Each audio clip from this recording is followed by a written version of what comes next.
Anime fans அனைவருக்கும் வணக்கம். So இன்றைக்கி நம்ம சோலாண்ட் எபிசோட் 120 தான் பார்க்க போகிறோம். போன எபிசோடில் அவங்க அப்பா என்ன பண்ணியிருப்பார்னா, அவனை கொண்டு போய் அந்த ஒரு அகாடமியில் விட்டு வந்திருப்பார். எதுக்காக? மியூசிக் கற்றுக்கணும் அப்படிங்கிறதுக்காக. இவனுக்குள்ளே இருக்கக்கூடிய அந்த ஸ்பிரிட் இருக்கு இல்லையா, அதை கண்ட்ரோல் பண்ணணும் அப்படிங்கிறதுக்காக. இப்போது ஒரு வருஷம் அப்படிங்கிறது ஓடி போச்சு. இவங்களுக்கு என்ன பண்ணணும்? கிராஜுவேஷன் செரிமனி அப்படிங்கிறது இருக்கு இல்லையா, அதுக்காக நிறைய பேர் வந்திருக்காங்க. அந்த இடமே ரொம்ப கிராண்டாக டெக்கரேட் அப்படிங்கிறது செய்யப்பட்டிருக்கு. இங்கே ஏகப்பட்ட கெஸ்ட் வந்திருக்காங்கல்ல, அவங்களுக்கெல்லாம் ஒரே ஒரு யோசனை தான். இந்த லேடி யாரு, இவங்களோட பேக்ரவுண்ட் என்ன? ஏன்னா இங்கே வந்திருக்கவங்க எல்லாமே நோபல் ஃபேமிலி. இதில் பத்தாவதுக்கு இந்த நாட்டோட பிரின்ஸே வந்திருக்கான். இப்போ இன்னொரு கேள்வி என்னன்னா, பிரின்சஸ் இருக்கால, அவள் வந்து வெளியில் இருக்கா. அப்போ ஸ்பெஷல் பர்ஃபார்மன்ஸ் கொடுக்க போகிறது யாரு? அந்த ஒரு கேள்வி எல்லாருக்குள்ளேயுமே இருக்குது. இப்போ பெர்ஃபார்மன்ஸ் அப்படிங்கிறது ஆரம்பிக்குது. எல்லாருமே மியூசிக் அப்படிங்கிறத வாசிச்சுட்டே இருக்காங்க. ஒரு கட்டத்தில் தங்சான் என்ன பண்ணுறான், அவனுமே வந்து வாசிக்க ஆரம்பிக்கிறாங்க. அது பார்க்கும்போது எப்படி இருக்குன்னா, எல்லாருமே வந்து பயங்கரமாக அந்த இசை மழையில் நினச்சிக்கிட்டு இருக்காங்களாம். அந்த பார்டெண்டரு அவன் பாட்டுக்கு ஒயினை ஊற்றிக்கிட்டே இருக்கான். அது வழிஞ்சு ஓடிக்கிட்டே இருக்குது. இப்போது இந்த பிரின்ஸ் இருக்கான் பாருங்க, அவன் என்ன யோசிக்கிறான்னா, அவனோட சிஸ்டர் வந்து இவனை பற்றி பயங்கரமாக புகழ்ந்து பேசியிருக்கா. அவளே புகழ்ந்து பேசுகிறான்னா யார் இவன்? அது மட்டும் இல்லாமல் இவனோட மைண்ட் வந்து ரொம்ப காமாக இருக்குது, பியூராக இருக்குது. அது அந்த அளவுக்கு ஈஸி இல்லைன்னு சொல்லிட்டு யோசிக்கிறான். இவனுக்கு தங்சானை தெரியும், ஆனால் தங்சானுடைய உருவ அமைப்பு அப்படிங்கிறது மாறி போச்சல்ல. ஸோ இவனுக்கு யாருன்னு தெரியல. ஸோ மியூசிக் பர்ஃபார்மன்ஸ் அப்படிங்கிறது இப்படியே போய்கிட்டு இருக்கு. அந்த ஒரு பார்டெண்டர் பார்த்தீங்கன்னா மொத்த பாட்டிலையும் கீழே ஊற்றி கவுத்துட்டான். ஒரு வழியாக பர்ஃபார்மன்ஸ் முடிவுக்கு வருதுங்க. எல்லாருமே வந்து கை தட்டி ஆரவாரம் பண்ணுறாங்க.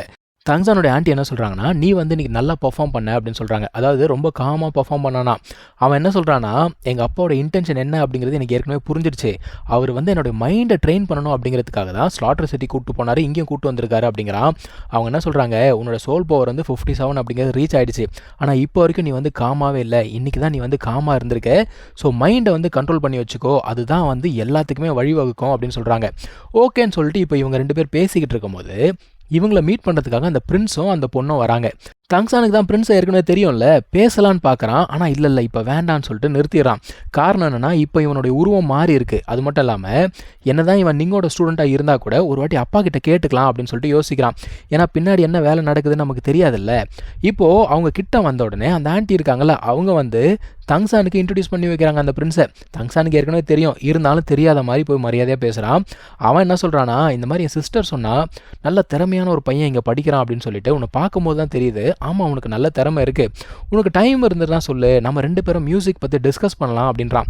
ஆனால் அவன் என்ன சொல்கிறான், தங்சான் என்ன சொல்கிறான்னா, இல்லை எனக்கு வந்து நிறைய வேலை இருக்குது, நான் திரும்ப வந்தோன்னே உங்களை மீட் பண்ணுறேன் அப்படின்னு சொன்ன உடனே சரி ஓகே நாங்கள் கிளம்புறோன்னு சொல்லிட்டு கிளம்பி போயிட்டாங்க.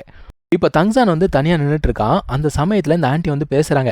அந்த பிரின்ஸோட சிஸ்டர் இருந்தால அவள் வந்து கேட்டு போயிருக்கலாம், ஒரு காமன் பர்சன் பிரின்ஸை கல்யாணம் பண்ணிக்கணும் அப்படின்னா அவன் எந்த லெவலில் இருக்கணும்னு சொல்லிட்டு கேட்டு போயிருக்கா. அதாவது அவளுக்கு வந்து தங்சானை பிடிச்சிருக்கு. ஆனால் தங்சான் என்ன சொல்கிறான், இல்லை எனக்கு இது வேண்டாம் அப்படின்னு சொல்கிறான். அதான் அவங்க கேட்குறாங்க, ஏன்டா உன் மனசில் வேறு ஏதாவது பொண்ணு இருக்காளா அப்படின்னு கேட்கும்பொழுது அவன் ஷாவை பற்றி யோசிக்கிறான். ஏன்னா மீட் பண்ணி 5 வருஷம் ஆச்சு, அவள் எப்படி இருக்கா அப்படிங்கிறதும் தெரியல. அவங்க என்ன சொல்கிறாங்க, என்னுடைய வாழ்க்கையிலுமே ஒரு காதல் அப்படிங்கிறது இருந்துச்சு, நான் அந்த காதலுக்காக எல்லாத்தையுமே சாக்ரிஃபைஸ் பண்ணேன், ஆனால் முடிவில் தான் தெரிஞ்சது அதெல்லாம் வர்த்து இல்லை அப்படின்னு. ஸோ நீ எனக்கு ஒன்று மட்டும் ப்ராமிஸ் பண்ணு அப்படிங்கிறாங்க. அதாவது இமோஷ்னலாக எந்த ஒரு டெசிஷனும் எடுத்துறாத, உன்னோட சேஃப்டி தான் ரொம்ப முக்கியம் அப்படின்னு சொல்கிறாங்க. ஓகேன்னு சொல்லிட்டு ப்ராமிஸ் பண்ணுறான். அதுக்கப்புறம் என்ன சொல்கிறாங்கன்னா, நாளைக்கு நீ கிளம்பி போ, உங்கள் அப்பாவை போய் பாரு, பார்த்துட்டு அவரையும் கூட்டிகிட்டு நீ ட்ரைபுக்கு வா, நான் உனக்காக அங்கே வெயிட் பண்ணிக்கிட்டு இருக்கேன் அப்படிங்கிறாங்க. ஓகேன்னு சொல்லிட்டு அடுத்த நாள் இவன் என்ன பண்ணுறான்னா, இங்கேருந்து கிளம்பி வேகமாக போகிறாங்க. அவங்க அப்பா ஒரு மேப் கொடுத்தாரு இல்லையா, அதை வச்சு அங்கே போயிட்டான். அவங்க அப்பா வெயிட் பண்ணிக்கிட்டு இருக்காரு அவனுக்காக. அந்த மனுஷன் எந்திரிச்சு நிற்கிறாரு. இவனுக்கு பார்த்தோன்னே பயங்கரமான ஒரு அதிர்ச்சிங்க, தலையில் இடியே இறக்குன மாதிரி ஆகிப்போச்சு. ஏன்னா அவங்க அப்பாவுக்கு ஒரு கையை காணும், ஒரு காலை காணும். சரியான கோவங்க அவனுக்கு. தங்சான் கேட்குறான், யார் உங்களை இந்த மாதிரி பண்ணது அப்படின்னு சொல்லிட்டு அவனுக்கு பயங்கரமான கோவம். அடக்கி வச்சிருந்த மொத்த ஹீனியஸ் ஸ்பிரிட்டுமே ரிலீஸ் பண்ணி விட்டுட்டான். அவங்க அப்பா என்ன சொல்கிறாரு, ஒரு வருஷமாக நீ கற்றுக்கிட்ட எல்லாத்தையும் மறந்துட்டியா அப்படிங்கிறாரு. முதல்ல நீ காம் டவுன் ஆகு, இந்த நிலைக்கு என்ன தள்ளுறதுக்கு இன்னும் எவனும் பிறந்து வரல அப்படிங்கிறாரு. அப்போ இதை வந்து இவரே தனக்கு பண்ணிக்கிட்டது.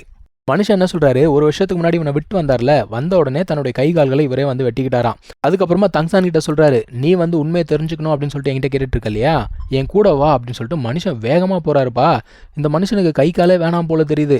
எனர்ஜி அப்படிங்கிறத யூஸ் பண்ணியே மனுஷன் கை கால் அப்படிங்கிறத வர வச்சுட்டாரு.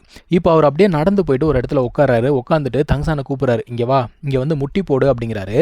அவனுமே அங்கே போகிறான். போன உடனே மனுஷன் அங்கே இருக்க ஒரு ப்ளூ சில்வர் பிளான்ட் கிட்ட பேசுகிறாரு. என்ன சொல்கிறாருன்னா, நம்ம பையனை நான் கூட்டிகிட்டு வந்துட்டேன், அவனுமே வந்து உன்ன மாதிரியே இருக்கான், ரொம்ப திறமையாக இருக்கான் அப்படின்னு சொல்கிறாரு.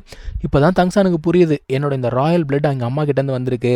அவங்க வந்து ஒரு செஞ்சுரி மில்லினியம் சோல் பீஸ்ட்டு, அதாவது ஷாவு இருக்கா இல்லையா, அவளை மாதிரியே இவங்களும் ஒரு சோல் பீஸ்ட்டு. அந்த ஒரு இடத்துல அவங்க அம்மாவுடைய சோல் அப்படிங்கிறது இன்னுமுமே இருக்குங்க. இவங்க அப்பா அத வந்து இதுவரைக்கும் எதிர்பார்க்கவே இல்ல. முதல் முறையா அவங்க வந்து தன்ன தானே வெளிப்படுத்துறாங்க. இப்போ 3 பேருமே ஆஸ் அ ஃபேமிலியா அந்த ஒரு இடத்துல இருக்காங்க. பயங்கரமான ஒரு எமோஷனல் மொமெண்ட்டா போய்க்கிட்டு இருக்கு. ஏன்னா தங்சான் இதுவரைக்கும் அவங்க அம்மாவ பார்த்தது இல்லல்ல. கனவுல ஒரு சில கிளிம்ஸ் அப்படிங்கிறது வந்து போயிருக்கு. ஆனா நேர்ல முழுமையா பார்க்கறது இப்போ தான்.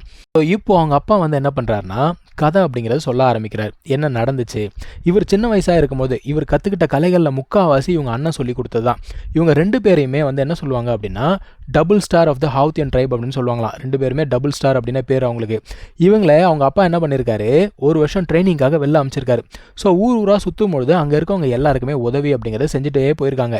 இப்படியே அவங்க ஒரு கிராமத்தை கிராஸ் பண்ணி போறாங்க. அங்க பசங்கலாம் விளையாடிட்டு இருக்காங்க. அந்த பசங்கள்ல ஒருத்தனை பார்த்தீங்கன்னா, ஒரு பீஸ்ட் தூக்கிட்டு போயிடுச்சுங்க. தூக்கிட்டு போனோனே இவங்க 2 பேரும் சும்மா இருப்பாங்களா? வேகமா போய் என்ன பண்றாங்க, கஷ்டப்பட்டு அது கூட சண்டை போட்டு மிகப்பெரிய போராட்டத்துக்கு அப்புறம் அந்த பையனை கொண்டு வந்து விடுறாங்க. அந்த பையனை இவங்க காப்பாத்துனதுனால அந்த வில்லேஜஸ் பார்த்தீங்கன்னா, இவங்கள நல்லா ட்ரீட் பண்ண ஆரம்பிக்கிறாங்க. இவங்களுக்கான சாப்பாடு அப்படிங்கிறத குடுக்குறாங்க. பயங்கரமான ஒரு கொண்டாட்டமா போய்க்கிட்டு இருக்கு. இப்ப அங்க இன்னும் கொஞ்சம் பசங்க இருக்காங்க. அவங்க என்ன பண்றாங்கன்னா, விளையாட்டா காட்டுக்குள்ள போயிடுறாங்கப்பா. ஒரு பக்கி பயபோல விளையாடும்போது என்ன பண்ணுதுன்னா, அதே இடத்துல தூங்கிடுச்சு. இப்ப அங்க பீஸ்ட் வந்ததா, என்ன வந்தது அப்படிங்கிறது தெரியல. அது நம்ம அடுத்த எபிசோட்ல தான் பார்க்கணும். வெயிட் பண்ணி பார்ப்போம். Thank you so much for watching. Take care. Bye.